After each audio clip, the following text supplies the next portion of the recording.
Value Investing FM, episodio 96.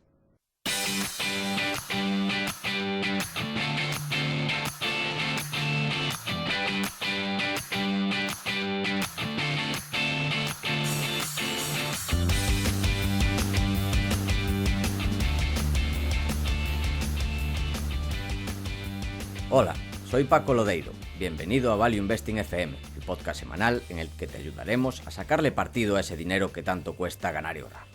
¿Cómo? A través del método de inversión más seguro, sensato y rentable, el Value Investing. Te recuerdo que si quieres empezar a sacarle partido a tus ahorros y no sabes por dónde empezar, tienes a tu disposición mi curso gratuito de introducción a la inversión en bolsa en la web www.academiadeinversión.com. Y yo soy Adrián Godás, colaborador de Academia de Inversión, fundador de Cielo Danubio y rey de Godás Academy, comunidad de aprendizaje para gente con ganas de aprender y poco tiempo. Podéis echar un vistazo en godás.academy. Esta semana tenemos una entrevista a Luis Urquijo, licenciado en Business Administration, así es el consejero delegado de Muza Gestión. Y desde 2014, hasta su incorporación a Muza, ha sido director de inversiones de Abaco Capital y previamente permaneció 8 años como socio director en Horizon Capital. Asimismo, ha desempeñado diversos cargos ligados al mundo de la inversión en Ahorro Corporación Financiera, BBVA Bolsa, Banesto Bolsa, CV Corporate Finance, entre otros. Y tiene un máster en Dirección Financiera por el IE y PADE por el IS. Y gestiona una de las ICAPs más rentables de la bolsa española. Bienvenido a Value Investing FM, Luis. Pues muchas gracias, Paco y Adrián, por convocarme a este podcast. Estoy encantado de poder compartir con vosotros este rato. Pues es un placer. Primero ya me llama la atención que se llame Muza Gestión. Debe ser de las pocas que no se llama Muza Asset Management. No sé si hubo debate al ponerle el nombre, porque es poco común. ¿Quién lo diría? Bueno, sí, no sé, es por oír un poco de los anglicismos, me imagino, ¿no? Porque al final yo creo que no tenemos ninguna necesidad, ¿no? de utilizar, bueno, pues al final palabras que no son del lenguaje castellano, ¿no? Y si existe ese debate, efectivamente, probablemente lo decidimos con un, con un criterio más práctico, ¿no? Y simplemente, oye, pues decidimos que era un nombre español y que había que denominarlo así, ¿no? Pero efectivamente, debemos ser de las pocas excepciones que no ponemos el AM detrás del nombre. Y antes de empezar, ¿por qué el nombre de la Muza? Pues esto viene porque, bueno, pues la SICAP que tiene ya este año, cumple el 19, vamos, exactamente, cumplimos 20 años de vida, pues nació en su momento como una, bueno, aportación de diferentes carteras de familiares y amigos. Y bueno, pues Muza era una pequeña casa familiar que teníamos hace muchos años en Llodio, nuestros antepasados, y bueno, pues era yo creo que un nombre sentimental que nos divertía, y sobre todo mi padre, que fue el que lo configuró en su momento, pues decidió que le hacía ilusión ponerlo, ¿no? Y desde entonces, pues la verdad es que lo hemos mantenido con mucho cariño, ¿no? Porque esto empezó en su momento, pues eso, con una configuración muy de familia y amigos, y nos parecía que era una forma de arrancar con un poco un nombre que nos hacía ilusión. Y ahí se ha quedado. Y esa ha sido la evolución, ¿no? Hasta llegar hoy en día a ponerle nombre también a la gestora. Y hablando del pasado, ¿por qué empezaste a invertir? ¿Qué te atrajo de este mundillo de la inversión? Bueno, bueno, como bien habéis dicho al principio, mi carrera profesional siempre ha estado un poco relacionada con el mundo de las finanzas, ¿no? Yo estuve, bueno, algunos años de analista, otros años estuve en las mesas de renta variable de diferentes brokers, bueno, pues intentando vender ideas de inversión a clientes institucionales, y en un momento determinado la verdad es que bueno, pues me encontré con la oportunidad de de poder dar el salto a la gestión, que era un poco lo que bueno, pues a través de los años había encontrado como vocación más clara, ¿no?, de desarrollo profesional. Tuve la oportunidad bueno, pues de empezar a trabajar con mi padre, que como os comenté antes, pues él ya llevaba desde el año, bueno, él tenía un perfil muy financiero e industrial, y había dedicado prácticamente toda su carrera profesional a invertir en diferentes aspectos. Y en ese momento, pues estoy hablando del año 2006-2007, pasé un poco del mundo de los brokers y de vender ideas un poco a los clientes institucionales a intentar implementar un poco esas ideas en la gestión, ¿no? Y bueno, pues en ese momento, como os he comentado, empecé a trabajar un poco con mi padre. Bueno, pues estuve desde el año 2006 al 2000, finales del 2010, donde bueno, pues mi padre falleció, pues colaborando con él, viendo compañías, bueno, tomando decisiones de inversión. Y, eh, y en el momento en que falleció, pues bueno, pues me encargué un poco del día a día ya de la SICAV que has mencionado antes, de la Muza. En ese momento el patrimonio de la SICAV los tenía del orden de 80 millones de euros y desde el año 2000, finales del 2010 hasta finales del 17, pues el patrimonio, simplemente por crecimiento del valor de las inversiones, pues pasó de esos 80 millones de euros a en torno de 140, 150 millones de euros, ¿no? Y en ese momento decidimos que necesitábamos, bueno, pues quizás formalizar mejor toda la actividad de gestión y crear la gestora, ¿no? Y en ese tránsito, pues se unió mi hermano Stanis, que también había, bueno, vivido mucho el mundo de la inversión en su carrera profesional, y decidimos, bueno, pues configurar la gestora y crear un pequeño equipo ya de gestión más formal y bueno, y ese es un poco el resumen hasta el día de hoy, ¿no? Ujú, muy bien, interesante. ¿Y cuál dirías que ha sido la lección más importante que has aprendido durante tu carrera como inversor? Son muchísimas lecciones. Yo, yo creo que bueno, la inversión es muy consustancial a la persona, ¿no? Incluso me atrevería a decir que más allá de la formación financiera que hayas podido tener, eh, yo creo que lo más importante es aprender a conocerte a ti mismo como individuo inversor, ¿no? Y yo creo que en ese proceso de maduración, que es un proceso lento, quizás las lecciones más importantes es eh, saber dónde están un poco tus limitaciones, ¿no? Y dónde, sobre todo, no debes meterte, ¿no? Y hablo en términos generales. Yo creo que es muy importante eh, conocerse a uno mismo y entender bien mm, qué crees que puedes hacer razonablemente bien en el mundo de la inversión y sobre todo qué crees que no debes hacer. Y yo, por resumirlo un poco en estos últimos 10 años, te diría que lo que más he aprendido es aquellas cosas que tienes que intentar evitar como inversor, ¿no?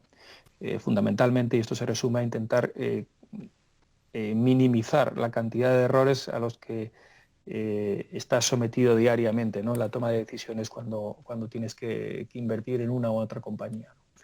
Esa es yo creo que la gran lección que yo resumiría desde luego de estos últimos años.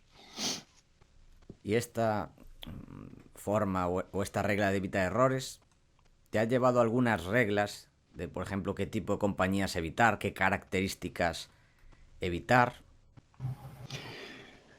Sí, yo creo que en general no hay un patrón que digas, bueno, sería muy fácil decir, ¿no? Oye, pues no voy a decir los tópicos, pero los clásicos elementos de decir, oye, pues mira, compañías que estén muy endeudadas o compañías que estén bien gestionadas o que no estén bien gestionadas, en fin, ese tipo de patrones sencillos que uno, por supuesto, tiene en mente, ¿no?, a la hora de invertir o no invertir. Pero yo te diría que fundamentalmente el error principal es el de creer que entiendes los negocios y no entenderlos. O creer que puedes entender lo que va a ocurrir con una compañía y realmente no tener esa capacidad de entenderlo. Porque yo diría que muchos de los errores que cometes vienen por la percepción errónea de que crees haber entendido bien en qué dirección va una compañía o qué cosas se tienen que dar para que esa compañía vaya por un camino adecuado, y crees que se dan esas circunstancias y a la postre te das cuenta que, bueno, pues que el entendimiento que tenías en su momento de esa evolución era incorrecto, ¿no? Y probablemente ese es uno de los denominadores comunes de la mayoría de los errores que cometes en inversión, independientemente de que te puedas encontrar con una inversión donde, bueno, pues puedas tener un engaño, ¿no?, por parte de de los gestores de la compañía o los accionistas de esa compañía, ¿no? Eso ya son elementos un poco más esporádicos, ¿no? Pero sí, yo diría que la regla fundamental es la de entender bien lo que estás haciendo, ¿eh? Y evitar aquello que crees que entiendes bien y que realmente no estás entendiendo bien. Y a veces es una franja una línea muy fina, ¿no? Pero es donde yo creo que más errores no forzados muchas veces se cometen. ¿Y cuál consideras o cómo definiríais vuestro estilo de inversión y cómo ha evolucionado durante el tiempo? ¿Es el mismo ahora que hace 10 años? O bueno, primero, ¿cómo lo definirías? Y si puedes hablarnos también un poco de la evolución, pues perfecto. Yo creo que el estilo de inversión es un estilo muy tradicional. Nosotros tenemos una filosofía de primero estar permanentemente invertidos. Creemos que no somos capaces, digamos, de gestionar bueno, pues lo que viene denominándose un poco el timing de mercado o gestionar el riesgo sistemático. Nos parece que influyen demasiados elementos digamos, en la gestión del riesgo sistemático como para poder hacerlo bien de una manera recurrente. Entonces, creemos que nuestro mandato, y lo llevamos haciendo así 20 años, es el de estar permanentemente invertido y solo tomar decisiones en función de los parámetros fundamentales que vemos en cada compañía, ¿no? Desde el punto de vista de la permanencia, eso está claro, eso es uno de nuestros principales mandamientos, ¿no? Y yo te diría que en estos últimos, bueno, pues en los 20 años de existencia de la SICAV hemos mantenido una posición media de inversión superior al 95%. Y esto en sentido práctico pues es el clásico fondo que está siempre largo y no tiene ningún tipo de cobertura ni tiene ningún tipo de connotación distinta, ¿no? Creemos que además, y esto lo uno con la segunda argumentación, ¿no? Esto entra dentro un poco de la lógica de la filosofía, un poco del valor, donde al final lo que intentas es que las ineficiencias del corto plazo que se ven reflejadas en los precios tengan tiempo para convertirse en eficiencias y por lo tanto en que esas valoraciones que tú estimas que son las que merece un determinado negocio, una compañía, se puedan dar, ¿no? Si no permaneces invertido, es muy complicado que tú le des tiempo a que esas ineficiencias se conviertan en eficiencias, ¿no? Entonces nosotros al final nuestras dos principales vías de generar valor en el tiempo han sido, uno, oye, entendemos que la única forma en la que podemos invertir de una manera ordenada es entendiendo cada una de las compañías que tenemos. Y dos, para que una vez hecho ese ejercicio de entendimiento de cuál es la valoración adecuada de una compañía, eso se pueda recoger digamos, en una creación de valor dentro del conjunto del fondo, tenemos que dejar que el tiempo trabaje. y no podemos dejar que el tiempo trabaje si nos ponemos a gestionar el riesgo sistemático. Es decir, si un día decidimos estar invertidos y al día siguiente decidimos estar en liquidez y al día siguiente decidimos estar invertidos, por el hecho de que ocurre una serie de, digamos, de acontecimientos que rodean siempre la inversión, ¿no? de hechos geopolíticos muchas veces, otros macroeconómicos, que no sabemos cómo se va a desenvolver en el corto plazo, y dejamos que eso pese más que lo que es, digamos, la decisión fundamental de estar invertido en una compañía, ¿no? Lo que he dicho de otra manera, y esto yo creo que también lo decía Warren Buffett, es decir, lo que no dejamos es que elementos que desconocemos influyan más en la toma de decisión de nuestro día a día de aquellos elementos que sí creemos que conocemos mejor.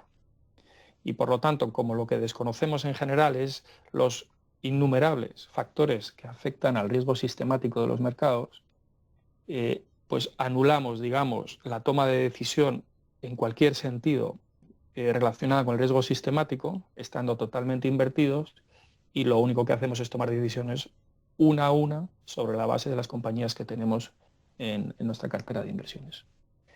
No sé si me he extendido demasiado, pero esos es un poco nuestros dos pilares de filosofía. Y por supuesto, bueno, pues la filosofía de valor, que al final yo creo que, bueno, ahora quizás se ha puesto muy de moda, ¿no?, en estos últimos años, porque bueno, pues en España tenemos una cultura de gestoras muy importante que trabaja en esta filosofía, pero yo siempre que me preguntan digo que la filosofía de valor para mí es, no sé si denominarla la única filosofía, porque al final es la filosofía del sentido común. No es otra que la de intentar invertir en compañías que están mal valoradas. Y bueno, luego cada uno implementa un poco esa filosofía de valor como quiere, ¿no? Y establece sus márgenes de seguridad y sus criterios de valoración en función de unos u otros parámetros, que todos ellos tienden a coincidir en grandes rasgos, ¿no? Pero, como digo yo aquí, cada maestro tiene su librillo, ¿no?, para hacer las cosas. Pero eso es un poco lo que hemos hecho en estos últimos años, ¿no? Invertir con sentido común, con una vocación de permanencia muy grande e intentando no vernos o dejarnos o influirnos en la toma de decisiones por elementos que no controlamos. Pues, perdona que me haya extendido tanto, pero es un poco... Para nada, encantados. Y con respecto de que está de moda la filosofía del valor, del value investing, a ver, está de moda porque funciona, igual que también empiezan a estar de moda los fondos indexados. ¿Por qué? Porque funcionan. Igual que, pues decir, claro, está de moda en salto de altura saltar de espaldas. Claro, ¿por qué? Porque la gente salta más alto. O sea, no es una moda como ponerse camisetas de estas que ponía Levi's, que de repente todo el mundo las llevaba y ahora ya no las lleva nadie. Así que... Sí. Sí, quizás en ese matiz sí. Y por un poco por los tiempos que corren, quizás yo sí creo que digamos que esa filosofía de valor lleva unos años, quizás me atrevería a decir, que bueno, comparada quizás a la evolución de algunos índices, pues no está haciéndolo tan bien, ¿no? Y yo creo que haya habido una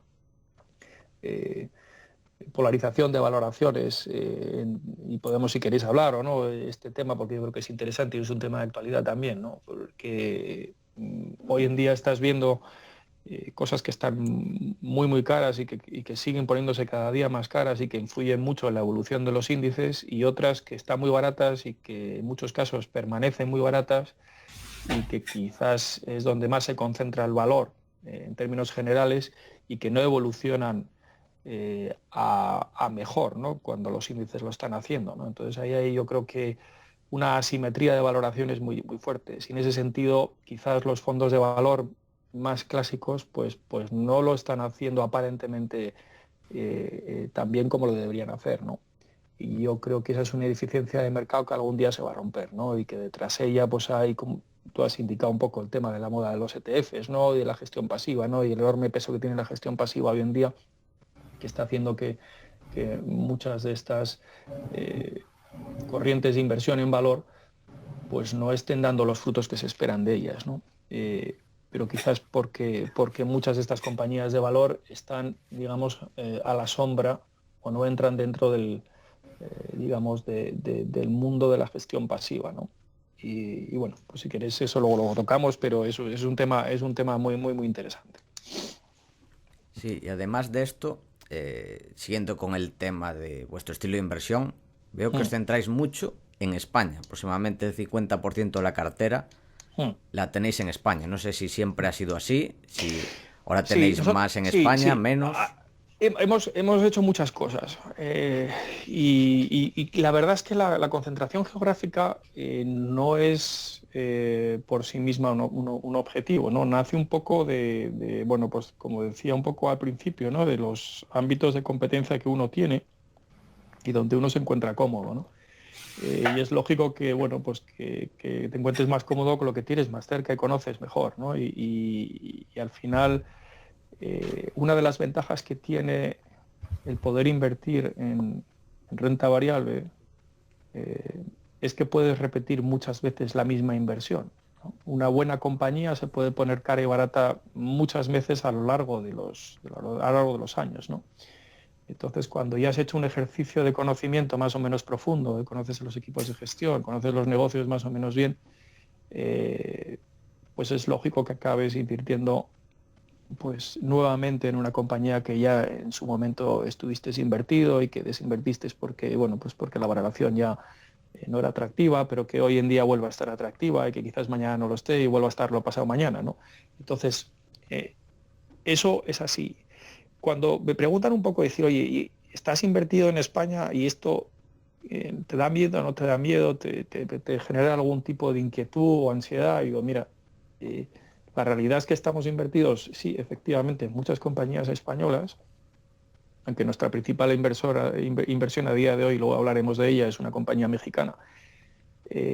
Estamos invertidos en muchas compañías españolas, pero yo me atrevería a decir que la exposición que tienen esas compañías a, digamos, la economía española o beneficios operativos en España, en la mayoría de los casos es muy baja. Y buscamos eso también de una manera indirecta, ¿no? Es decir, oye, mira, a través de compañías que conocemos bien en España, lo que tenemos o que intentamos tener también de una u otra manera es poder participar del crecimiento económico mundial, ¿no? Entonces, si puedes canalizar esa inversión a través de alguien en el que confías, conoces bien cómo gestiona sus activos, pues para nosotros es una garantía extra de confort, ¿no? O de comodidad. Es difícil hacer un cálculo, pero yo te diría que, digamos, de todas las compañías que tenemos en España a día de hoy, negocios estrictamente españoles, me atrevería a decir que no creo que lleguen al, no sé, 5 o 6% del beneficio operativo agregado de la cartera. Que este es un matiz importante, ¿no? Porque muchas veces te dicen, oye, no, es que tienes demasiada exposición a España, y eso es bueno o es malo, o es demasiada concentración. Digo, mira, yo creo que esa es una forma de enfocar la concentración incorrecta, porque realmente el beneficio operativo de esas compañías que sí, efectivamente tienen sede fiscal en España, en la mayoría de los casos está tremendamente diversificado por muchas partes del mundo, ¿no? Podremos hablar también luego, si queréis, del caso de Gestamp, que es una compañía que, bueno, pues evidentemente es española, pero si ves un poco su diversificación, pues vive de todas las geografías mundiales, me atrevería a decir. Dime. Sí. No, perdona por interrumpirte, puedes seguir. No, ya hablaremos de Gestamp más adelante. Quería preguntarte, por último, dentro del estilo de gestión, por la diversificación. ¿Cuál es vuestra política en diversificación? Porque, bueno, tenéis bastantes empresas en cartera. ¿Cómo lo gestionáis o cuál es vuestra idea en cuanto a esto? La diversificación pasa un poco lo mismo que con la concentración o no concentración geográfica. Yo creo que es decir, no es buena ni mala per se. Yo creo que lo importante es conocer cada uno de los negocios y entender bien si las valoraciones en las que estás invertidos son correctas o incorrectas, ¿no? Porque yo creo que una cartera muy diversificada desde el punto de vista de, digamos, número de compañías no significa que tengas un menor riesgo de inversión frente a una cartera que esté más concentrada en un menor número de compañías. Si la diversificación que tú haces es una y no nace como un objetivo en sí, sino nace del hecho de que tú has encontrado un número importante de compañías que te parecen atractivas por su valoración y por el desarrollo de sus negocios. Si fruto de ese análisis llegas a tener un número importante de compañías en la cartera, pues bueno, pues oye, esa diversificación funcionará bien, fundamentalmente porque lo que tiene son unos colchones de seguridad en las valoraciones muy importantes. Podría darse el caso que muchas de esas compañías que tienes en cartera, aunque son diferentes, formen parte, digamos, de una actividad industrial o de un sector que es similar, y podrías decir, Sí. oye, tengo muchas compañías, pero en el fondo estoy participando de una u otra manera de las mismas dinámicas de un sector o de una industria, ¿no? ¿Eso es Sí. diversificación o no es diversificación? ¿Y es correcto o no es correcto? Pues podríamos entrar en el debate incluso de esa aparente diversificación, que luego no lo es porque tienes una exposición sectorial muy amplia, si realmente, efectivamente, todas están sometidas o no a las mismas dinámicas. Y viceversa, ¿no? Muchas veces puedes tener un reducido número de compañías y aparentemente estar muy concentrado, y luego empezar a analizar una a una ese menor número de compañías y darte cuenta que dentro de cada una de ellas lo que hay es una diversidad muy alta de negocios o de compañías. Es decir, por poner un ejemplo, a veces podrías tener, que no hablo por nuestro caso, pero podría darse el caso que tuvieras 20 compañías en una cartera y luego, una vez que analizar esas 20 compañías, te dieras cuenta que debajo de esas 20 lo que hay en el fondo son otras 20, 25 o 50 compañías, porque muchas de ellas al final tienen 2 o 3 negocios que son muy distintos. Entonces, yo creo que hay que uso la palabra la misma que he utilizado para el tema geográfico. Hay que desmitificar un poco la concentración o la diversificación, porque lo que hay que entender bien es, detrás de un alto o un bajo número de compañías en la cartera, qué tipo real de diversificación de negocios tienes y, sobre todo, cómo de cómodas están las valoraciones en esos negocios, porque el principal riesgo no es si estás muy o poco diversificado, sino es si estás bien o mal invertido en esos negocios. Dicho lo cual, sí, es cierto que tenemos nosotros un número generalmente alto de compañías, pues en la SICAP estaremos en torno de los 50 y pico compañías en estos momentos, si no me equivoco. También es cierto que probablemente las 15 primeras compañías, 15-20 primeras compañías vengan a representar del orden de un 70-80% del peso de la cartera. Estoy hablando un poco sin haberlo sumado últimamente, pero debe moverse en esas figuras, ¿no?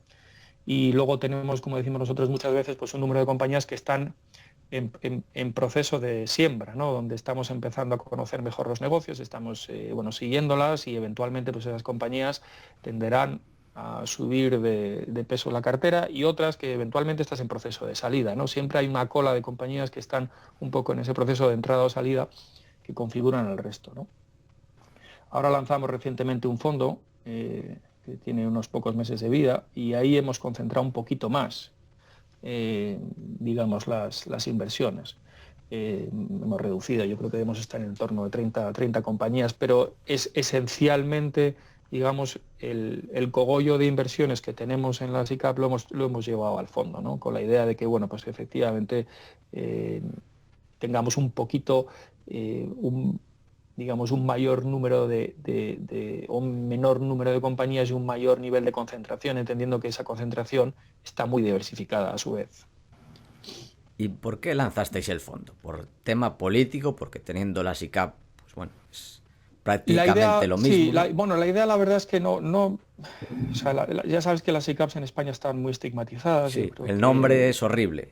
sí, el nombre ya lleva el apellido es poco agraciado, ¿no? Y es una Sí. pena, porque nosotros siempre hemos defendido que son vehículos muy democráticos. Por supuesto, pues el que entienda un poquito del tratamiento fiscal de las SICAPs y de los fondos, pues sabrá perfectamente que no gozan de ninguna ventaja fiscal distinta a la que tienen los fondos. Claro. Yo creo que ha sido siempre una interpretación muy politizada por los medios y muy utilizada, ¿no?, por los políticos también.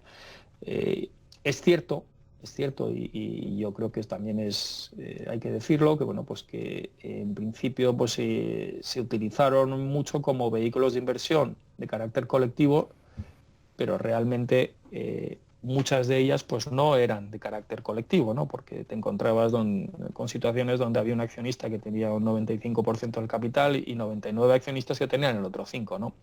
Y efectivamente pues eso era una forma un poco de retorcer la normativa, ¿no?, de diversificación colectiva. Dicho lo cual, yo creo que hay muchas ICAPs en España, entre las cuales yo creo que tenemos la Muza, que, bueno, pues que tienen un número de inversores relativamente alto. Nosotros debemos estar en torno a los 350 inversores a día de hoy, y que, bueno, donde el capital está muy repartido y bueno, pues hoy ahí donde se hace una gestión de inversión tan profesional como en cualquier otro fondo. Y además creemos que una de las ventajas que tienen las ICAPs frente quizás a los fondos es que son, bueno, pues son muy fáciles de comprar y de vender, ¿no? Porque se compran y se venden como cualquier otra acción cotizada en el mercado, ¿no? Y eventualmente además, bueno, pues oye, tienes la posibilidad, como cualquier otra sociedad, de levantar la mano y de decir algo como accionista, ¿no? Que bueno, pues Claro. en algún caso, pues por lo menos si tienes que plantear cualquier cuestión sobre la evolución de las inversiones, pues cualquier accionista puede ir a una junta de una SICA y decir, oiga usted, pues mire, estoy de acuerdo o no estoy de acuerdo con lo que se está haciendo, ¿no?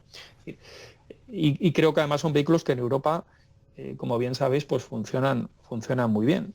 Pero en España, pues bueno, los hemos tratado de la manera que los hemos tratado. Yo no digo que sea merecida o inmerecidamente, pero efectivamente pues no son los vehículos mejor considerados. Dicho todo esto, estamos encantados de la vida con la SICAP y lo que pensamos es que ampliar la oferta a un fondo de inversión con la misma filosofía de inversión, pues lo que eventualmente sería o nos pondría en la disposición de comercializar un vehículo que a aquella gente que la SICAP no le guste, pues pueda también invertir con nosotros, ¿no?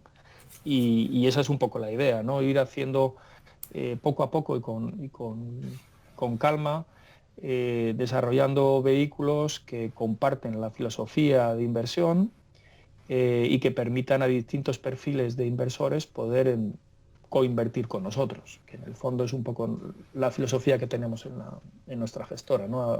Invitar a aquellas personas que piensen un poco como nosotros y que tengan una vocación de inversión a largo plazo y de permanencia y que, bueno, y que se sientan identificados un poco con lo que hacemos, pues tener la posibilidad de invertir en uno u otro vehículo, ¿no?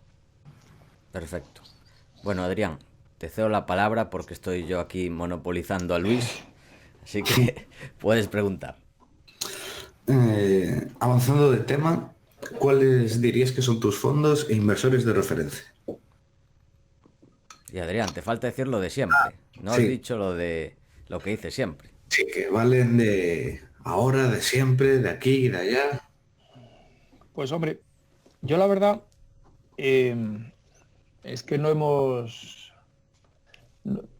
tenido,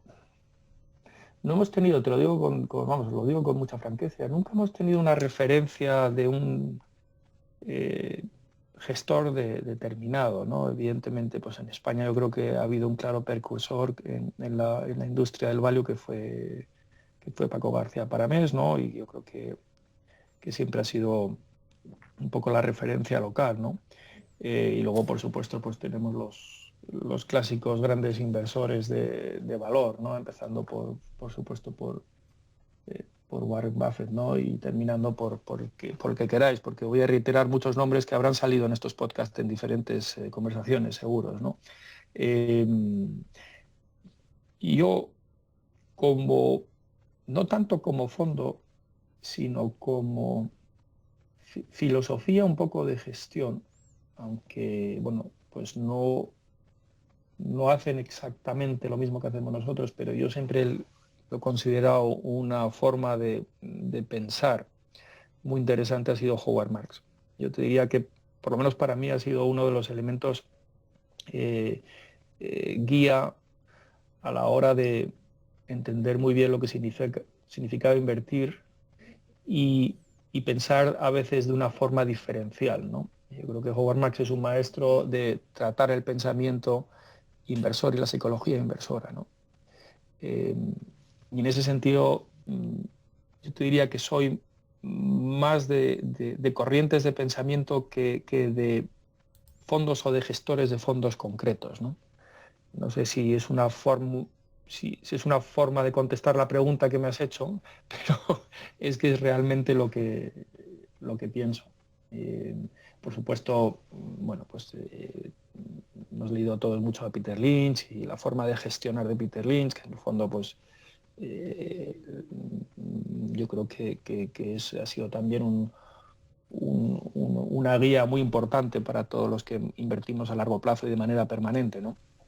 Pero yo creo que soy más de la forma de pensar de estos gestores que el hecho de seguir concretamente un fondo determinado, ¿no? o varios fondos. De hecho, os lo digo con toda franqueza, la verdad es que en general miramos poco, y eso no sé si es bueno o es malo, a los fondos value que nos rodean, porque nos gustaría o nos gusta en cierta medida mantenernos un poco aislados del pensamiento de inversión de otras casas, porque si no, no sabemos hasta qué punto te acabas viendo influido o no eh, por, por las compañías que puedan tener una cartera en un momento determinado. Es decir, intentamos mantenernos un poquito limpios en ese sentido de pensamiento.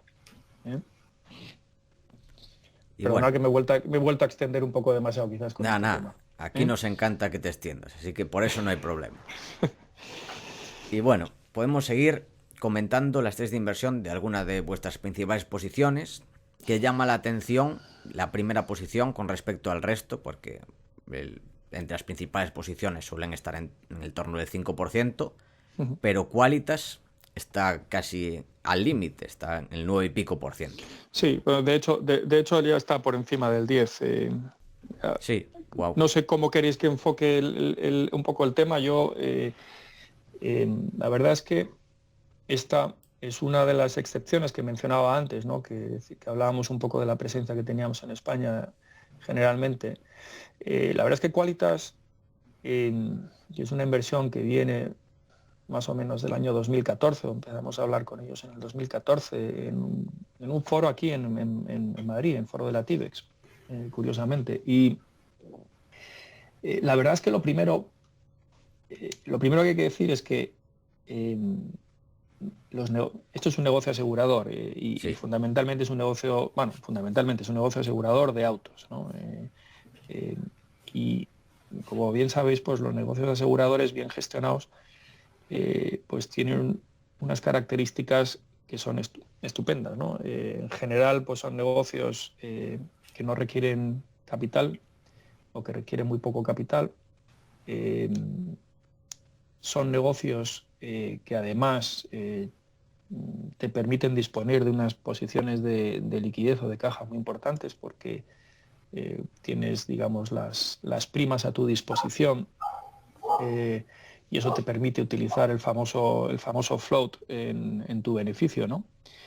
Y luego son negocios que si gestionas bien la parte, digamos, del negocio asegurador, pues son negocios con rentabilidades sobre el capital generalmente muy saludables, ¿no? Entonces nos encontramos, como os digo, en el año 2014 con una compañía en México y empezamos con esta compañía, Qualitas, y empezamos a ver un poco cómo estaba el mercado en México, ¿no? Es la primera sorpresa que nos llevamos, es que siendo un mercado pues, de 100 y pico millones de habitantes y con un parque móvil muy significativo, pues en aquel momento yo creo que tan solo, y creo que no llegaba a esas cifras, pero el orden de 1 de cada 4 coches estaba asegurado. Uf. Y entonces, bueno, pues empezamos, esa cuestión ya nos llamó mucho la atención, ¿no? Decir, oye, ¿cómo puede ser que un país de la OCDE más o menos desarrollado, bueno, con sus diferentes, digamos, asimetrías económicas entre los diferentes estados mexicanos, ¿no? Porque hay, bueno, bueno, las hay, ¿no? Sí. Y evidentemente pues no es lo mismo Ciudad de México que otros estados mexicanos, pero salvando incluso estas diferencias, queríamos entender un poquito qué dinámicas había detrás de esto, ¿no? Y cuál era un poco el futuro previsible, ¿no? Entonces lo primero que nos dimos cuenta es que en aquellos estados donde la renta per cápita pasaba de un nivel más o menos de país emergente digamos, a país desarrollado, la penetración del seguro crecía de una manera muy importante, ¿no? Y por otra parte nos dábamos cuenta también de que bueno, pues había una serie de leyes que se iban a estar implementando a lo largo de los siguientes 4 o 5 años, estoy hablando del 14 prácticamente, el año 2019, donde paulatinamente iban a forzar a la obligatoriedad del seguro, ¿no? Y también nos dimos cuenta que la penetración del crédito al consumo era digamos, una dinámica adicional que iba a favorecer el que los coches se aseguraran. Y me explico. En el momento que tú financias un coche en México, tienes la obligación de asegurarlo por la vida del crédito. Entonces, poniéndose un poco la coctelera, nos dimos cuenta que, oye, mira, estaba en el fondo todo por hacer. En paralelo también nos dimos cuenta que México era un país que históricamente había importado muchos coches de Estados Unidos, de tercera, de cuarta, de quinta mano, donde el valor del vehículo, pues en algunos casos era muy bajo y generalmente pues estabas hablando de coches de $1.000, $1.500, es decir, coches donde realmente no tenías ninguna vocación, ninguna motivación a proteger el valor mediante un seguro, porque el seguro representaba casi una parte muy sensible, muy importante del valor del coche, ¿no? En ese momento también vimos que México estaba intentando poner trabas a la importación de estos coches, porque realmente lo que se estaba importando era prácticamente coches que iban a ser chatarra en los próximos meses y querían en cierta medida motivar un poco la renovación del parque, ¿no? Entonces, la verdad es que confluían muchas cosas, ¿no? Un mercado muy poco asegurado, la llegada del crédito al consumo que fortalecía las dinámicas de aseguramiento de los coches, trabas a la importación de coches de tercera, de cuarta mano de Estados Unidos y, y unas dinámicas en el fondo de renta per cápita en muchos estados mexicanos donde se veía que el crédito al consumo iba a estar presente, ¿no? Y esto nos pareció que era, bueno, pues desde el punto de vista de la situación de la compañía, y Qualitas en aquel momento ya era líder del mercado con una cuota de mercado de en torno al 25%, que es una cuota muy fuerte para cualquier compañía aseguradora en cualquier mercado. Y bueno, pues nos pareció que todo aquello era un cóctel muy interesante de inversión, ¿no? Y que pensábamos pues que realmente valía la pena empezar a conocer bien aquello y lo que hicimos, como hacemos en muchos casos, pues es empezar con una inversión relativamente tranquila, ir cogiendo un poco de confianza, hablando mucho con el equipo gestor, nos dimos cuenta enseguida de que eran gente que hacía las cosas muy bien, con una personalidad inversora muy fuerte y con una personalidad de gestión muy fuerte, con unos criterios de gestión de compañía muy austeros, pensando mucho en la rentabilidad del negocio y no necesariamente en un crecimiento desordenado. Y poco a poco pues, nos fuimos encontrando más y más cómodos y bueno, pues hace unos años llegamos a tener de orden de un 4 o 5% de la cartera en esta inversión, ¿no? Y desde entonces, ¿qué ha pasado? Pues la verdad es que, por resumirlo mucho, el negocio ha ido muchísimo mejor de lo que nosotros esperábamos. Y me atrevería a decir que extremadamente mejor de lo que nosotros esperábamos este último año, en el año que nos encontramos, en el 2019. Como, como decía al principio, el mercado estaba por desarrollar. A día de hoy, todavía 2/3 partes de los coches que circulan por México siguen no estando asegurados.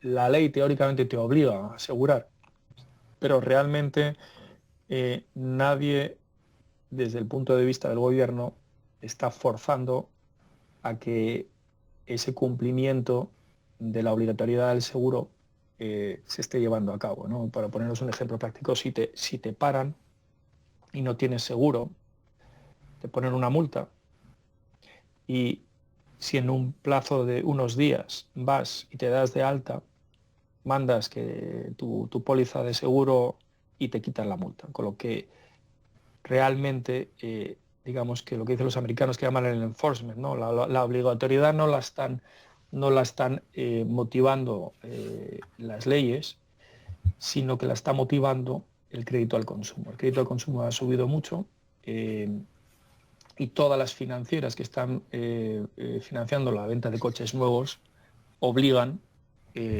sí o sí a asegurarte. Adicionalmente, Qualitas ha tenido históricamente una presencia muy fuerte en un segmento del automóvil, que es el de los camiones. Los camiones, por razones que podréis entender muy bien, pues tienen una vocación a asegurarse mucho mayor que la de los coches, ¿no? Por diversas razones. Y entonces ellos tienen un 50% de cuota de mercado en ese segmento.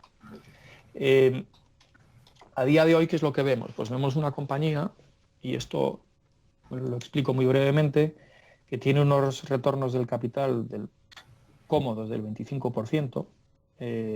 Básicamente tiene un negocio que es el financiero, que es el de invertir el famoso float, donde están obteniendo unas rentabilidades en torno al 7%, y como el float es del orden de 3 veces los fondos propios de la compañía, si tú multiplicas ese 7% por 3, supone que tienes del orden de un 20% de rentabilidad sobre el capital antes de impuestos. Y esa es una de las patas del negocio. Y la otra pata del negocio es el puro negocio asegurador, donde normalmente tenían un margen de en torno al 5%, que eso es, por extrapolarlo en términos de jerga aseguradora, es un ratio combinado del 95, es decir, de cada 100 pesos que ingresas por prima, tú te gastas 95 en diferentes conceptos, entre daños, gastos de comercialización y otra serie de gastos, y te queda un 5% de margen, ¿no? Las primas también tienen un apalancamiento en torno al 3 veces sobre los fondos propios, es decir, unos fondos propios de en torno a 11 o 12 mil millones de pesos mexicanos, y por primas están ingresando del orden de 35 o 36 mil millones, con lo que si tú ganas un 5%, como son 3 veces el apalancamiento, tienes como un 15% de rentabilidad antes de impuestos por el lado de las primas, ¿no? Si sumas los retornos de la parte financiera, que como habíamos dicho era en torno a un 20, y sumas los retornos de la parte del seguro, que es en torno a un 15, pues te haces con un ROE antes de impuestos del 35, ¿no? Y a ese 35% le quitas los impuestos, que se nos dan un 30, y te queda con unos ROEs más o menos pues del orden del 25%, ¿no? Y esto de manera sostenible. Entonces, ¿qué ha pasado este año? Pues este año lo que ha pasado es que están ganando mucho más dinero por la parte del negocio asegurador. Tanto que han triplicado el retorno ese del 5%, lo han convertido en un 15%, ¿no? Y eso es un poco extraordinario, no creemos que sea sostenible, pero lo que les ha llevado es que prácticamente en 6 meses han hecho el mismo resultado que hicieron el año pasado. Y ahora, recién presentados los resultados de los 9 primeros meses, pues han duplicado el resultado que hicieron el año pasado. Y eso ha llevado que, evidentemente, pues la acción este año lo haya hecho muy bien, y eso ha llevado a que nuestra posición inicial de un 5%, simplemente por revalorización este año, pues haya pasado al 10%. Me he extendido un poco en todo esto, pero es para que entendáis un poco el dónde estamos y por qué estamos así, ¿no? Y seguimos pensando que esta es una inversión estupenda. Evidentemente la valoración de hoy pues quizás no es tan atractiva como era hace pocos meses, pero seguimos pensando que la compañía está cotizando unos múltiplos razonables. Eventualmente tendremos que ir vendiendo acciones porque hemos pasado del límite regulatorio del 10%, pero nos gustaría estar aquí muchos años. Y la verdad es que ya nos gustaría poder tener muchas más inversiones de este estilo, donde sigues viendo que tienes igual 10 o 15 años por delante, donde hay muchas cosas por hacer, ¿no? En manos de una gestión seria y con un mercado que sabemos que, bueno, pues tendrás trimestres mejores y peores, pero que sabemos que a medio plazo y a largo plazo pues nos va a acompañar. Nuevamente creo que me he extendido mucho, pero es por daros un poco una indicación de, al final es la principal inversión que tenemos en el fondo y yo creo que merece la pena explicarla un poquito en profundidad. Nada. Nosotros encantados de que desciendas todo lo que quieras. Además, interesantísimo la tesis. La verdad es que no la conocía. De hecho, bueno, solo por mirar vuestra cartera me di cuenta que Qualitas es una empresa mexicana, porque ves aquí en España que la anuncia Pierce Brosnan, una multinacional, pues piensas que pues sería de, bueno, la típica Sí, que coincide con británica. ese, si no me equivoco, coincide con ese nombre también, ¿no? Es y un elemento adicional que tiene esta compañía es que sabéis que las compañías aseguradoras pues les dice el regulador cuánto capital deben tener, ¿no? En función de lo grandes que son, de las primas Sí. que emiten, este tipo de cosas, ¿no? Y eso se llama el famoso capital regulatorio. El regulador te dice, mira, tú tienes que tener 100 de capital regulatorio. Bueno, pues en el caso de Qualitas, y debido un poco a la enorme generación de caja que ha hecho en estos últimos años y especialmente en este último año, tiene un exceso de capital que a día de hoy podríamos valorar en torno a un 15 o 20% de la capitalización.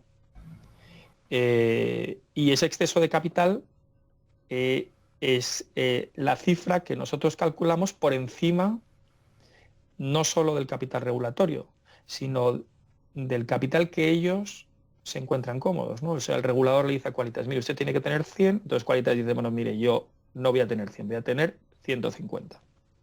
¿Vale? Y yo me encuentro, usted cada vez que me diga una cifra, yo voy a tener al menos un 50% más de capital para tener un margen de holgura. Bueno, pues por encima de ese 150% de capital que ellos se marcan como mínimo, esta compañía tiene hoy, en estos momentos, un exceso de caja que equivale en torno a un 15-20% de la capitalización, que en cualquier otra compañía sería una posición de caja neta muy, muy importante, ¿no? Lo que pasa es que las aseguradoras, pues, lo tienes que entender un poco de otra manera, ¿no? Sí. Bueno, ¿y eso a qué les lleva? Pues están evidentemente recomprando muchas acciones con ese exceso de caja y eventualmente yo creo que va a haber, que a nosotros no es que no sea crítico, pero habrá un crecimiento del dividendo y están en disposición, oye, pues de desarrollar otras áreas de negocio que nos parecen interesantes, empezando por la actividad de salud, ¿no? De médico, de seguros médicos en México, ¿no? Que es un tema que bueno, está ahí, todavía no se ha puesto en marcha, pero teniendo ya toda la red en México es un tema que nos parece que sería muy, muy, muy interesante para esta compañía. Y con esto termino ya porque podría hablar de otras muchas cosas de esta compañía durante una hora más, que son apasionantes, pero si no nos vamos a hacer casi convertirlo en un monotemático. Venga, pues seguimos con otras de España, porque llama la atención eso, que tenéis mucha cartera en España y seguramente que hay gente que las tiene, ¿no, Adrián? Sí, y las tres posiciones así luego más grandes que vemos, una es la gran Global Dominio, que ya se tiene comentado, mucha gente que ha pasado por aquí la lleva también, y creo que ya mucha gente la conoce, pero bueno, también está Laboratorios Robi, que la comentó Jesús cuando la última vez estuvo por aquí, el Valentum, Sí. y luego está otra posición que es bastante grande que llama mucho la atención, que es SACIR. Bueno, mirad, creo que SACIR es una compañía que creo que, bueno, nosotros venimos siguiendo desde hace mucho tiempo porque, bueno, éramos accionistas de la antigua Vallehermoso.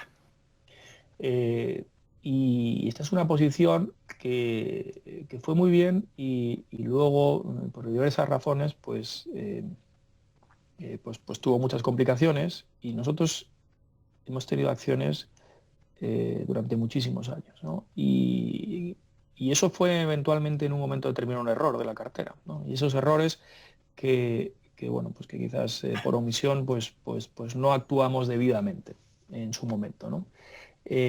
Eso nos llevó durante mucho tiempo a seguir las cosas muy de cerca, ¿no? Un proceso de reestructuración tras la crisis inmobiliaria del 2007, 2008, 2009 muy severo, con problemas de todo orden, ¿no? Además había coincidido todo eso con un nivel de apalancamiento muy fuerte de la compañía, porque, como bien sabéis, pues en su momento compraron una participación muy importante en Repsol. En fin, yo creo que alrededor de la compañía en un momento determinado se juntó una tormenta perfecta, ¿no? Y entonces esto a lo largo de los años, y voy a intentar también hacer la historia un poco corta, se ha convertido en una historia donde lo que hemos ido viendo poco a poco es un grado de orden muy claro, ¿no? Donde lo que se estaba pretendiendo hacer, evidentemente, era primero apagar los fuegos, que ya los apagaron; segundo, intentar ordenar un poco los negocios; y tercero, empezar a ver un poco cómo se situaba SACIR en los próximos años, ¿no? Entonces, por irnos un poco más al futuro reciente, esta compañía iba cerrando eventos, ¿no? Uno de los eventos fundamentales fue Repsol. Repsol hoy en día siguen teniendo pues, 122 millones de acciones a través de unas estructuras de derivados, que fundamentalmente lo que hacen es que, bueno, pues la compañía tenga exposición a la evolución de Repsol, pero no tenga, digamos, ningún pasivo que la pueda poner en una situación débil. Dicho de otra manera, la deuda que tienen contraída para con esas acciones de Repsol está colateralizada con las propias acciones. Es decir, no hay recurso digamos, de esa deuda a SACIR. Entonces nosotros creemos que, por otras razones, pensamos que además Repsol, que esa sería otra conversación, pues tiene un Sí. valor que, bueno, pues que merece un valor mayor al que cotiza, y creemos que bueno, pues que ese elemento, digamos, de incertidumbre lo tienen totalmente acotado y defendido, porque no tiene recurso al balance de SACIR, ¿no? Y luego nos encontramos con una compañía constructora, efectivamente, que no es nuestro, digamos, mundo ideal, porque realmente las experiencias que hemos tenido con compañías constructoras han sido generalmente malas. Pero en este caso la constructora trabaja fundamentalmente para la propia SACIR, trabaja en gran medida para sus concesiones, para construir sus carreteras. Y nos encontramos entonces con un negocio constructor bastante ordenado y un negocio de concesiones donde se ha estado invirtiendo muchísimo en estos últimos años, aunque se han desinvertido algunos activos como Itinere, y donde creemos que ese proceso de entrada en funcionamiento de toda la cartera de concesiones, que mayoritariamente está en proceso de construcción, va a hacer que los beneficios operativos de esta compañía en los próximos 3 años cambien de perfil radicalmente. Y esto haga en cierta medida que SACIR sea concebida, por decirlo de alguna manera, como una empresa constructora con, digamos, otras unidades de negocio, a que sea fundamentalmente una empresa concesional. Entonces, en ese proceso creemos que hay unos elementos de generación de valor muy importantes.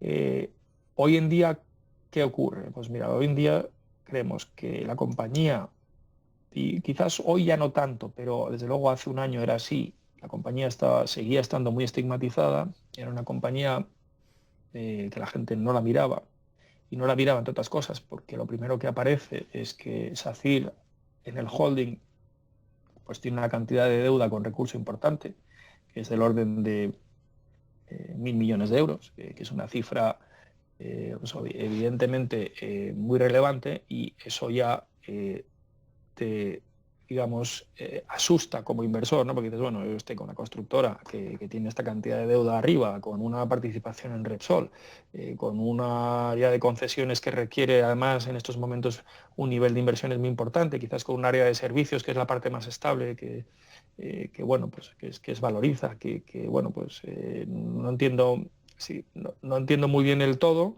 y sobre todo me asusta un poco la inversión, ¿no? Porque tiene mucha deuda. Nosotros, ¿qué es lo que vemos? Nosotros lo que vemos es, efectivamente, tiene mucha deuda la compañía arriba, pero lo que vemos es que hay muchos activos abajo que valen dinero.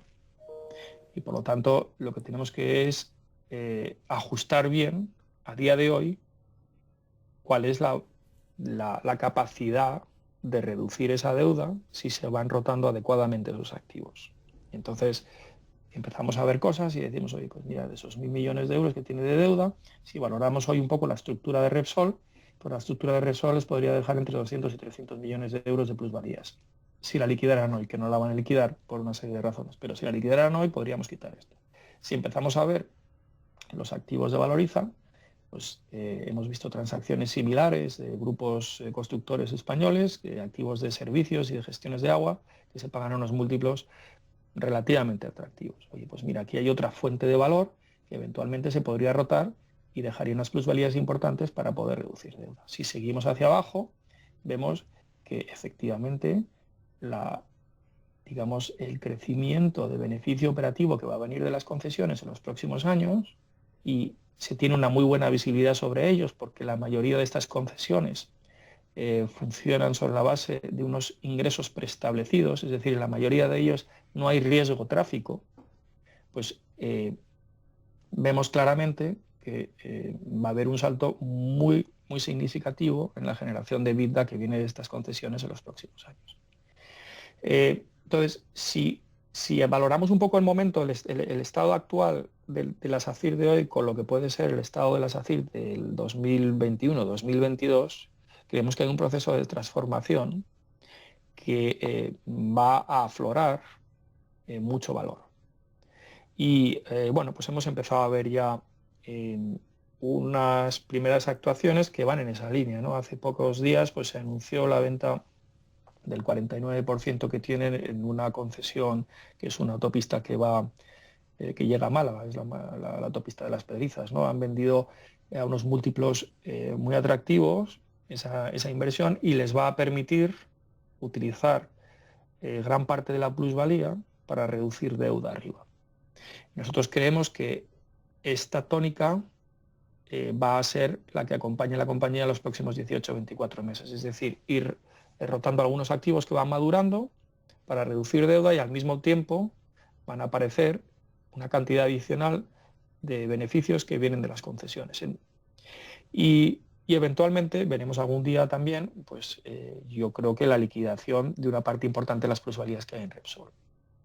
Con lo que creemos que en algún momento esta especie de SACIR, que hoy es una amalgama de cosas complejas de entender y que asusta un poco si la ves desde arriba, porque no sabes muy bien lo que es, poco a poco se va a ir perfilando y limpiando para convertirse en una pura operadora de concesiones.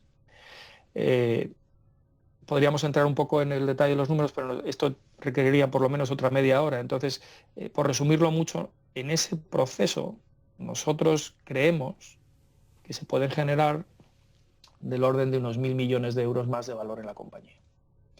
Y eso significa, a grandes rasgos, que SACIR podría, creemos, llegar a valer pues en torno al doble de lo que vale hoy, ¿no? Estamos hablando de una capitalización en torno a 1.500 millones de euros, pues por lo menos creemos que en ese proceso se pueden generar del orden de otros 1.000 millones de euros de valor.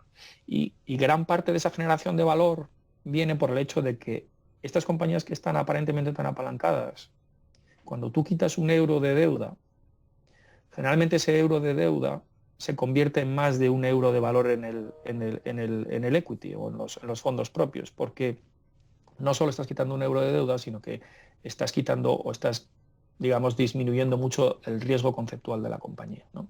Esta es una reflexión adicional que es importante tener.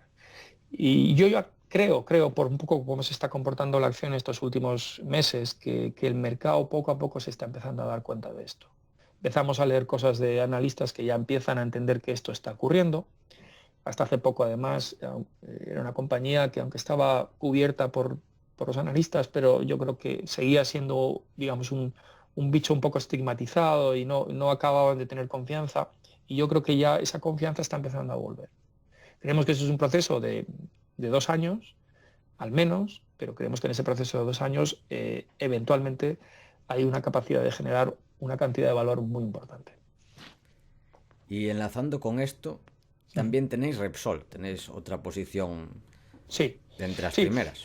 Repsol yo creo que es es una reflexión parecida, ¿no? Y quizás con otras connotaciones, ¿no? Yo creo que lo que creemos que pasa un poco, y hablo ya en el mundo de, si os acordáis al principio, estábamos hablando un poco que creíamos que en este momento había unas, digamos, asimetrías muy importantes en valoraciones en el mercado, ¿no? Las cosas caras estaban muy caras y las cosas baratas nos daba la sensación de que seguían muy baratas y que no se reconocía el valor, ¿no? Uno de los sectores que nos llaman la atención en esa parte, digamos, de valor es el sector de las petroleras, ¿vale? Yo creo que todos somos conscientes de que hay un entorno, digamos, social y medioambiental que va muy en contra de los combustibles fósiles. No creo que aporte nada nuevo hablando de este tema aquí, pero vemos muy complicado o muy difícil el que esa transición de los combustibles fósiles hacia, digamos, fuentes de energía más sobre el papel limpias, se puede hacer en un periodo de tiempo corto. Entonces, ¿qué es lo que vemos? Que todas estas petroleras integradas, y es Repsol, Total, no sé, Royal Dutch, BP en general, están todas enmarcadas en un momento donde el mercado no les reconoce el valor porque efectivamente hay unos ciertos riesgos disruptivos que rodean el mundo de los combustibles fósiles, y al mismo tiempo vemos que estas compañías van a tener que seguir con sus negocios tradicionales durante muchos años porque no vemos una alternativa de reemplazo a esos combustibles fósiles que sea viable a medio plazo. Y cuando digo a medio plazo estamos hablando de 10 o 15 años. Entonces, ¿qué nos encontramos? Pues nos encontramos con unas petroleras en general, y entro ya un poco en el caso de Repsol, pero quizá esta tesis es un poco extrapolable a otras muchas integradas en Europa, donde vienen muchas de ellas de una crisis de precio del petróleo que todos recordaréis, que es relativamente reciente, y eso les ha llevado a una disciplina de balance muy correcta, donde bueno, pues, los apalancamientos se han reducido, la generación de caja se ha primado,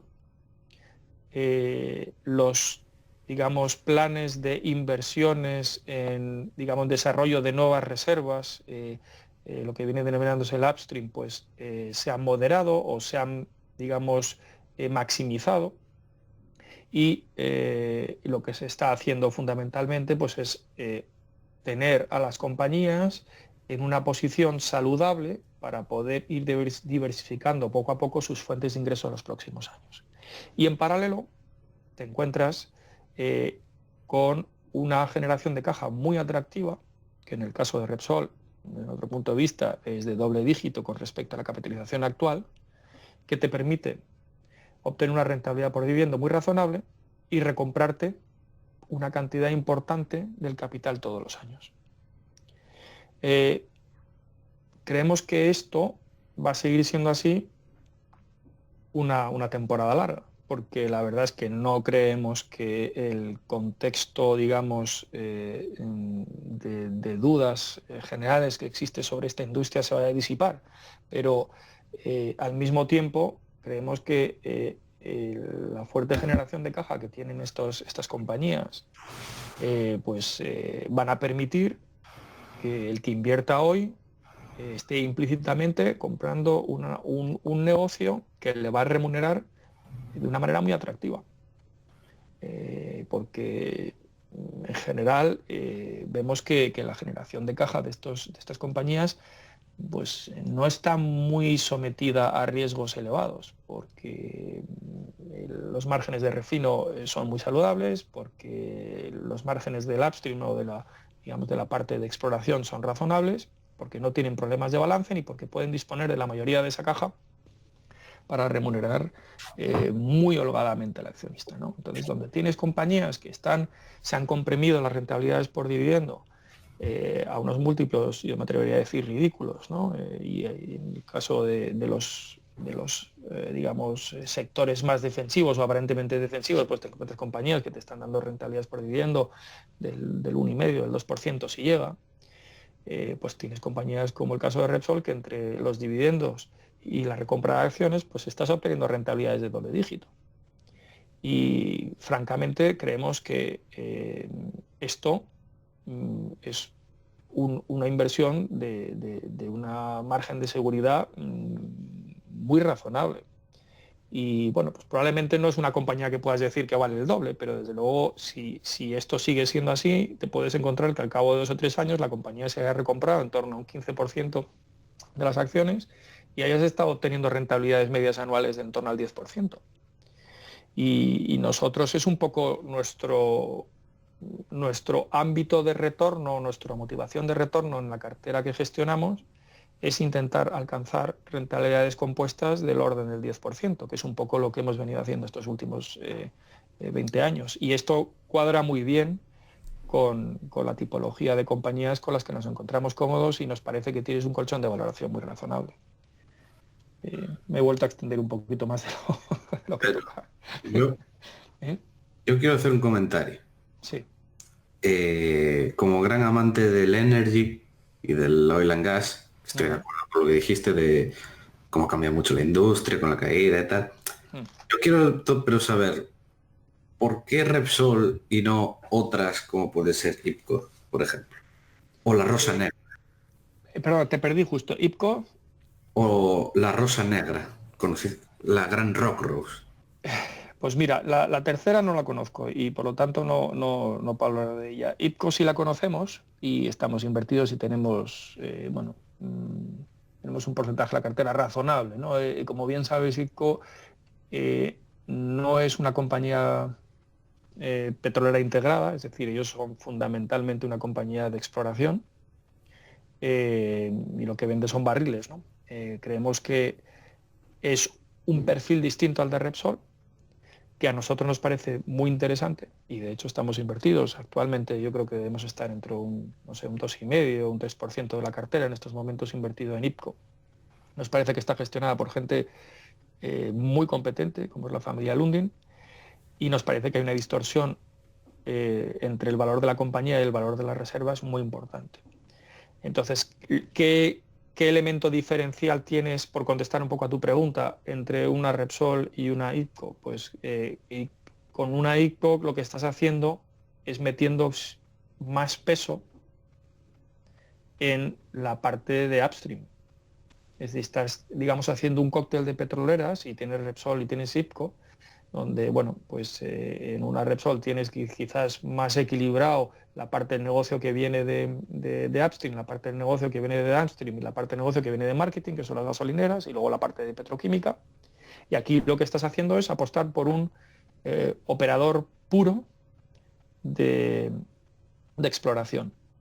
Que es un operador puro de exploración que a su vez genera una gran cantidad de free cash flow al año. Es decir, que no es esa tipología de explorador donde no estás viendo la monetización de esas reservas, sino que estás comprando una muy buena cantidad de reservas a unas valoraciones que nosotros creemos muy bajas y además, entre tanto, no tienes un gran problema porque está monetizando ya a día de hoy una gran cantidad de esas reservas.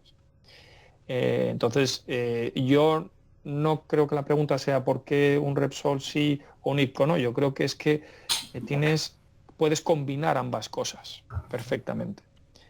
Quizás no sea prudente tener en la cartera un 35% de petroleras hoy, no sé por lo que pueda pasar, porque siempre hay cosas desconocidas que mañana te pueden sorprender, pero yo creo que hoy, para cualquiera que entienda bien el negocio de oil and gas y quiera tener una apuesta de valor razonable, es perfectamente compatible tener un Repsol o un Total o un Shell o un British Petroleum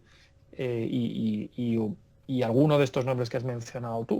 Yo el caso de IPCO lo conozco mejor y lo puedo recomendar con más tranquilidad. El otro no lo he estudiado, pero estoy seguro que responderá a características muy similares a las que estamos hablando.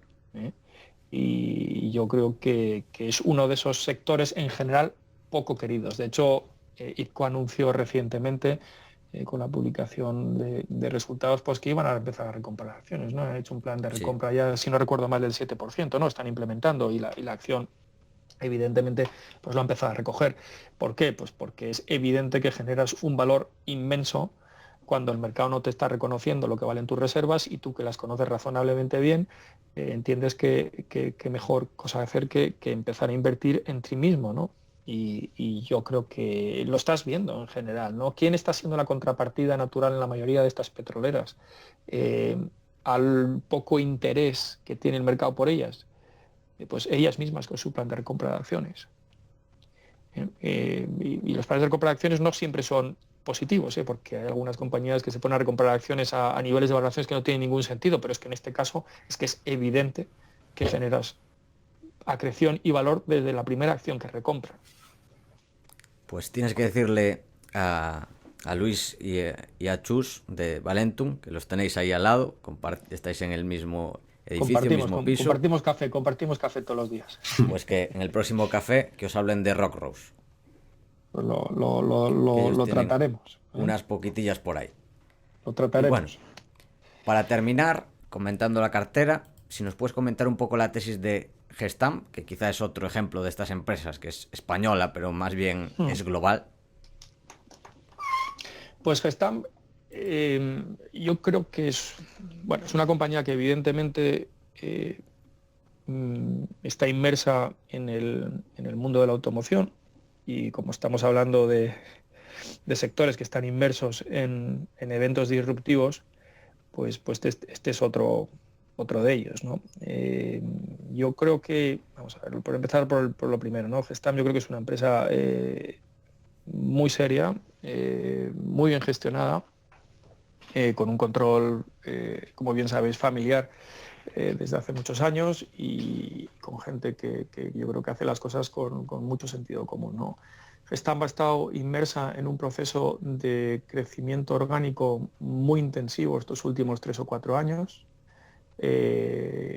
Nosotros calculamos que en estos momentos debe haber en su balance del orden de unos 1.000 millones de euros invertidos en nuevas fábricas que aún no están, digamos, produciendo EBITDA, o que están produciendo muy poco EBITDA porque están en fases de lanzamiento. Y esto ha coincidido con un contexto de mercado que, como también sabéis todos bien, pues no está especialmente bien desde el punto de vista de ventas de automóviles, ¿no? Tanto en mercados desarrollados como mercados emergentes, ¿no? Entonces, creemos que a día de hoy, desde luego, la acción cotiza pues con unas valoraciones que nosotros no entendemos bien. Entendemos bien las preocupaciones de algunos analistas y probablemente algunos inversores sobre el aparente exceso de apalancamiento y sobre la aparente falta de generación de caja, pero creemos que estos son temas que no están bien interpretados, ¿no? Porque el aparente apalancamiento nace del hecho de que efectivamente hoy en día tienes 1.000 millones de euros de deuda en la compañía que aún no están produciendo EBITDA, y eso va a entrar en los próximos meses.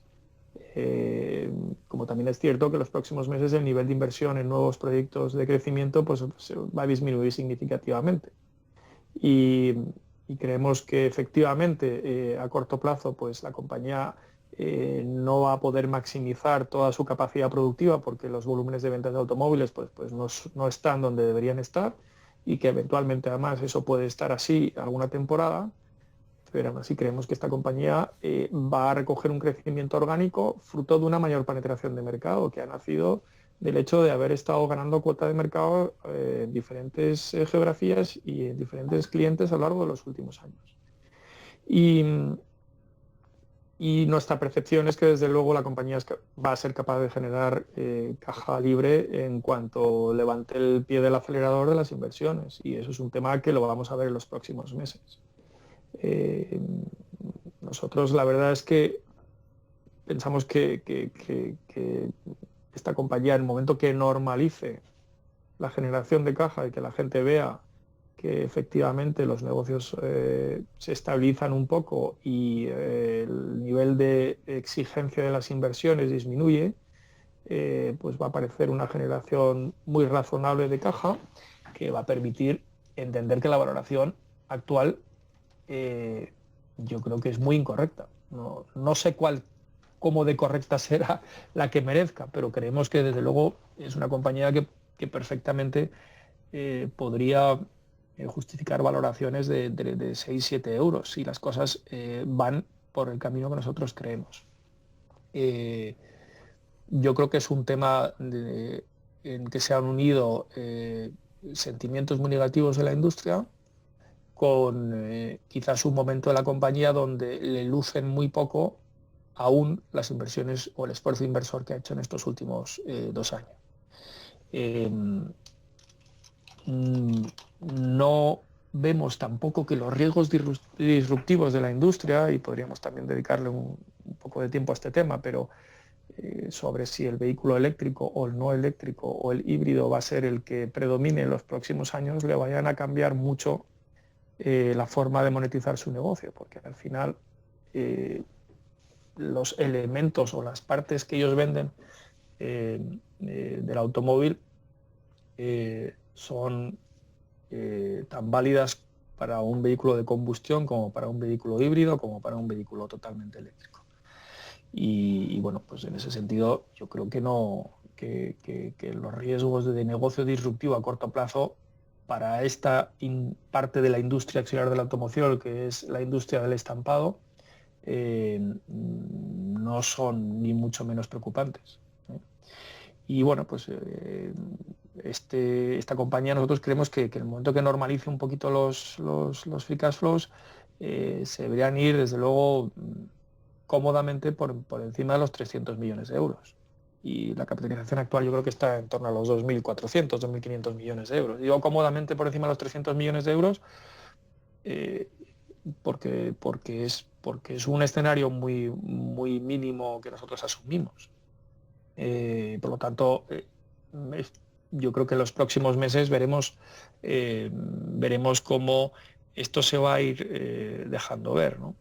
Y nosotros lo hemos mirado bastante, la verdad, en el pasado, y siempre hemos encontrado una muy buena correlación entre la disciplina inversora y lo que ha generado de EBITDA esa disciplina inversora. Es decir, cada euro de CAPEX que se ha puesto en esta compañía en los últimos años, eso lo hemos mirado mucho, siempre ha ido acompañado de una proporción o una correlación de EBITDA muy clara.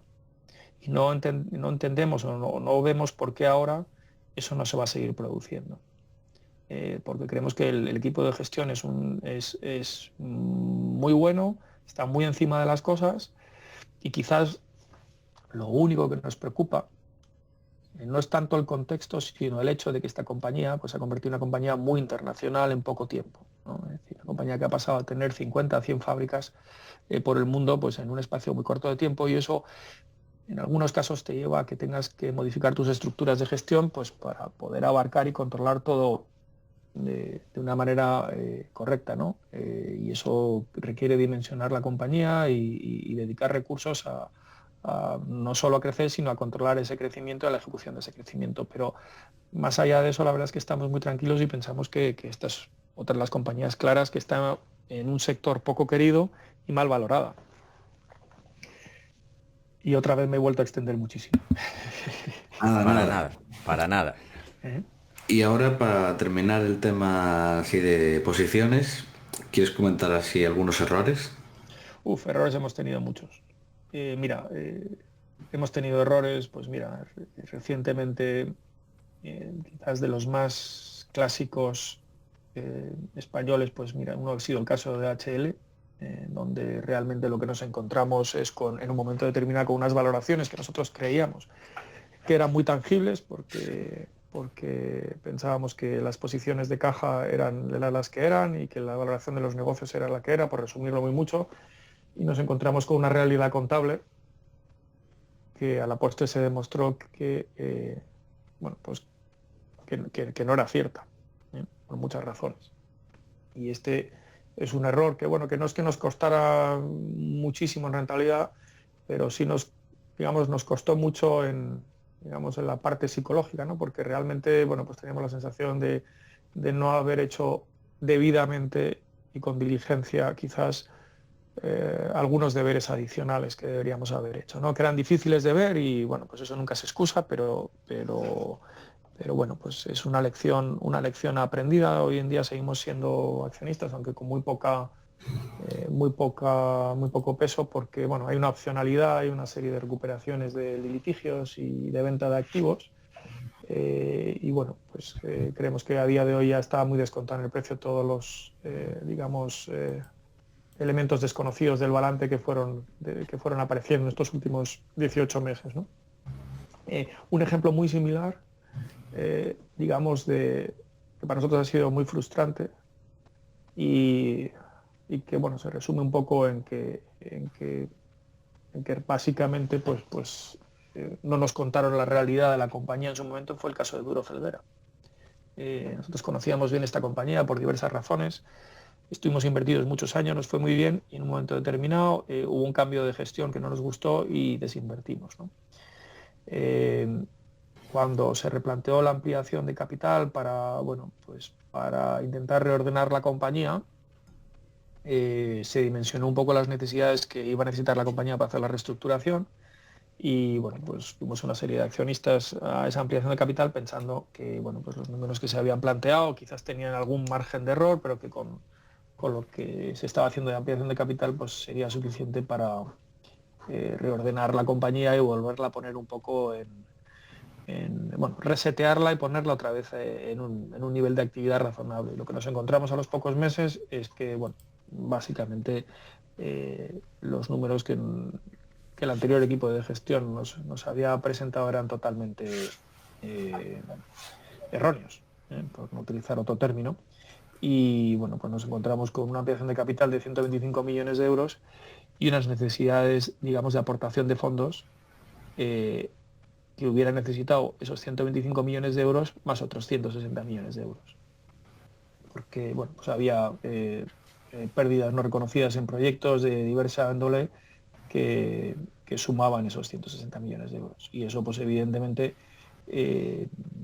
hizo que la acción volviera a cotizar otra vez en unos niveles cercanos a cero, ¿no? O por lo menos a un nivel de estrés que recogen que el valor de los fondos propios de la compañía son cero o negativos. Y en resumidas cuentas, eso ha sido dos errores recientes que bueno, tienen un elemento común, que es que la realidad de los números que había nada tenían que ver con la realidad de la compañía. Y estas cosas ocurren, ¿no? Te encuentras a veces con problemas en las compañías de un estilo y a veces te encuentras con realidades que no son ciertas, ¿no? Y bueno, pues puede llamar engaño, llámalo como quieras, ¿no? Pero eso te ocurre y bueno, pues tú siempre te sientes culpable, ¿no? de haber quizás entrado en una cuestión sin haber valorado suficientemente bien el hecho de que, bueno, pues que detrás de esos números las cosas no sean así, ¿no?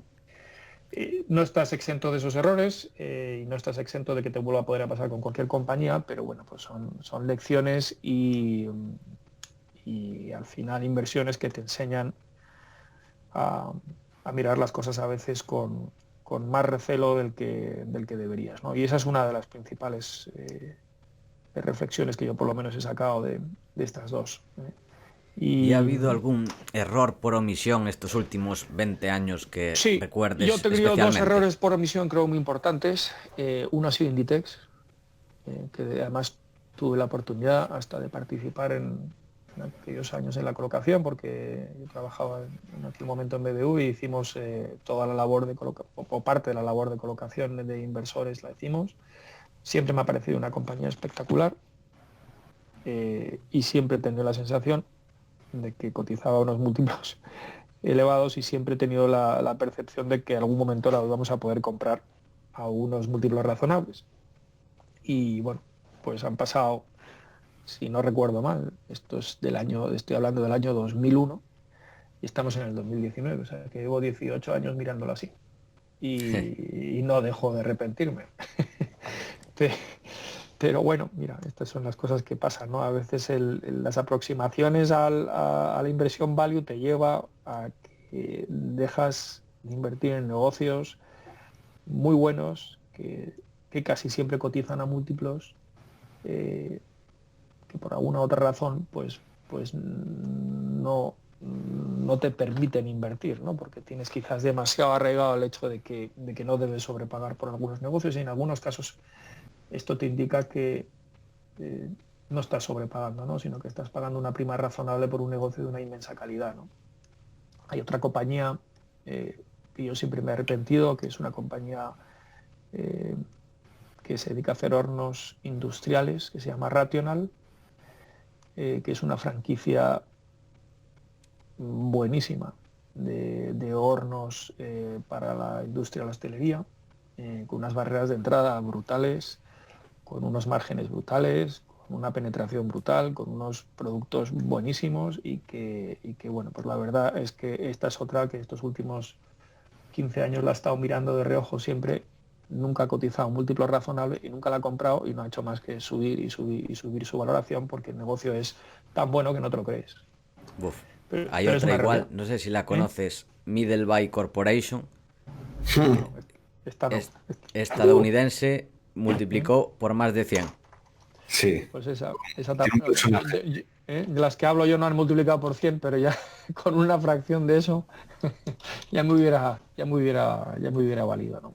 Sí, Bueno, sí. son cosas que pasan y muchas otras que están ahí en el tintero, pero bueno, pues oye, mira, unas por otras, pues al final lo que se trata aquí al final es tener una cantidad de aciertos razonables y entender muy bien lo que tienes, y lo que no tienes, pues tienes que también entender muy bien por qué no lo tienes, y a veces, pues bueno, pues tienes pecados de omisión que entran a formar parte de tus errores, y bueno, tienes que convivir con ellos, no pasa nada, ¿eh? Es nuestro día a día. Totalmente. Y llegamos a la recta final. Últimas preguntas. Y la primera es, ¿qué has aprendido este año? ¿Qué he aprendido este Bueno, año? año entendido, 12 meses. Pues mira, una de las cosas, y quizás el otro día lo hablaba también, o lo comentaba con Jesús y con Luis, nuestros vecinos, ¿no? Y que tienen razón, muchas veces que la paciencia en muchos casos es muy importante, ¿no? Y no sé por qué hablábamos del tema de Qualitas, ¿no? Decir, oye, y esto, joder, qué bien que está yendo tan bien, y quizás en unas circunstancias normales, pues nosotros no hubiéramos aguantado tanto una posición como Qualitas, ¿no? Porque como ha ido tan bien y ha recogido tanto valor la acción en tan poco tiempo, digo, pues mira, una de las cuestiones que yo creo que son muy importantes en general y que te reafirman, no sé si he aprendido, pero por lo menos este año a mí me han reafirmado en el valor de la permanencia en las inversiones en las que tienes convicción, más allá de que en un momento determinado la acción pueda estar correctamente valorada. Es que si tú crees que esa compañía sigue teniendo sistemáticamente una capacidad de generar valor, tienes que permanecer, ¿no? Un poco más en el estilo de las compañías que quizás pues tiene ya el renombrado Buffett, ¿no? Que a veces, pues oye, estás 20 o 25 años con una compañía y no estás valorando todo el rato si la valoración en ese momento es la idónea, estás más pensando en decir, oye, mira, esto creo que hoy vale, efectivamente puede estar bien valorada, pero es que nos queda todavía mucho recorrido por delante y hay que dejar que esto siga trabajando a tu favor, ¿no? Entonces, bueno, pues quizás ese valor de la paciencia y de la permanencia, cuando estás en una buena compañía, es una lección que muchas veces te dice, mira, estate quieto, no estés pensando todo el día si después de 3 o 4 o 5 años, que ya es un periodo de permanencia largo, debes o no estar. Si tú sigues convencido de que esta compañía sigue generando valor, estás cómodo con las dinámicas, estás cómodo, aunque en estos momentos quizás no estés pensando que esto pueda valer un 50% más, es posible que eso no te lo dé el año que viene, pero igual te lo da dentro de 3 años otra vez. Y si no tienes una alternativa de inversión, mejor. estate tranquilo y permanece invertido en aquellas cosas que conoces bien y que sabes que van a seguir generando valor, ¿no? Yo creo que eso, para los que invertimos un poco a largo plazo, es muy importante, ¿no? Es decir, tener mucha paciencia y no pensar tanto en el corto plazo, en el sentido, y entendiendo el corto plazo como una inversión que la has aguantado muchos años, por el hecho de que la hayas aguantado muchos años y que quizás hoy esté bien valorada, no debas permanecer en ella otros tantos años, ¿no? Hablo ya del largo plazo, no sé si soy un poco reiterativo, pero yo creo que en muchos casos esa labor de permanencia casi a infinito, ¿no? O a eterno, si las cosas van bien, pues no hay que perderla, ¿no? Y esa es una buena lección, porque ya no hablo de esos que están todo el día, ¿no? Cambiando posiciones en la cartera, ¿no? Que es que prácticamente no da tiempo a nada, porque un día estás y otro día no estás, y otro día sí estás, y otro día no estás, que eso lo único que te genera es problemas de gestión, ¿no? Y hablo de que aquel que tiene la vocación de largo plazo, a veces tener la vocación de extra largo plazo es muy interesante. Y es una reflexión adicional bueno, pues yo vengo haciendo hace mucho tiempo, ¿no? Y hay algunos inversores por ahí fuera que lo hacen, ¿no? Que dicen, mire, yo he elegido 10 compañías que son estupendas y mi vocación es estar aquí 20 años y muchas de ellas llevo 20, 25 años, ¿no? Hay inversores americanos que esto lo tienen más aprendido y yo creo que están en lo correcto en muchos casos. Y además de esto, de lo que has aprendido, ¿qué estás intentando aprender? Porque bueno, has hablado de la importancia del círculo de competencia. ¿Cómo estás intentando ampliarlo en estos momentos? ¿Qué estás investigando? ¿Sectores? ¿Empresas? ¿Temas? Pues la verdad es que esto, yo no me, vamos, no sé si tengo la fuerza de voluntad de ponerme ese tipo de tareas. Eso es porque es que en el fondo en esta industria de la inversión yo creo que no hay día que no aprendas algo. Cualquier cosa nueva que pasa por encima de la mesa, al final es una nueva lección de algo casi siempre, ¿no? De un nuevo modelo de negocio o de una variante de una interpretación de un modelo de negocio o de nuevos datos que te llegan sobre una industria que creías que conocías, pero está transformándose y va hacia atrás. Yo creo que la enorme suerte que tenemos los que nos dedicamos a esta labor de intentar invertir de una manera ordenada, lo que nos ocurre todos los días es que al final estás constantemente estudiando cosas. Y no de una manera consciente, sino es que viene implícito muchas veces en lo que estás leyendo, ¿no? Yo te diría que hace 10 años yo no era un profundo conocedor, ni creo que lo sea ahora tampoco, pero del mundo asegurador.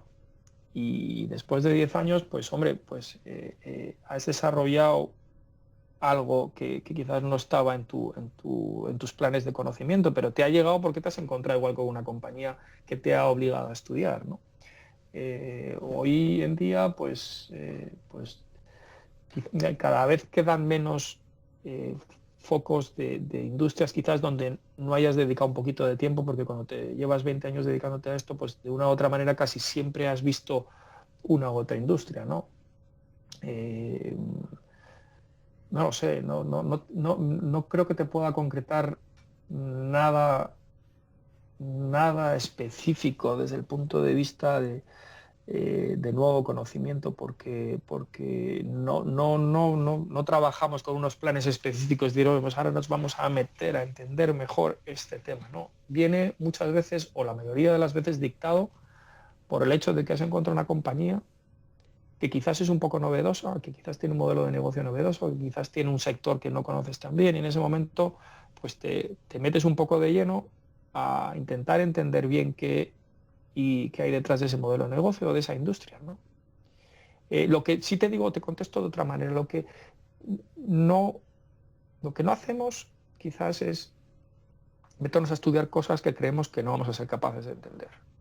Por la misma razón que te decía al principio, que los errores principales son aquellos en que crees que vas a invertir en una compañía entendiéndole, no la has entendido, ¿no? Entonces, cuando ya vemos que hay algo que quizás se nos escapa a la capacidad de entendimiento, porque no tenemos los conocimientos técnicos necesarios para entender determinados sectores, y no sé, puede ser negocio, determinadas tecnologías, ¿no? de nuevos negocios, yo qué sé, de la biomedicina, no lo sé, me estoy inventando algo así en voz alta, ¿no? Pero decir, oye, pues mira, es que se escapa, porque yo la capacidad de entendimiento de una molécula determinada, o de la aplicación de una molécula determinada, o las probabilidades de éxito, pues mira, chico, por mucho que me ponga delante de un papel, pues es como si me hablan en otro idioma, es que no lo voy a entender, ¿no?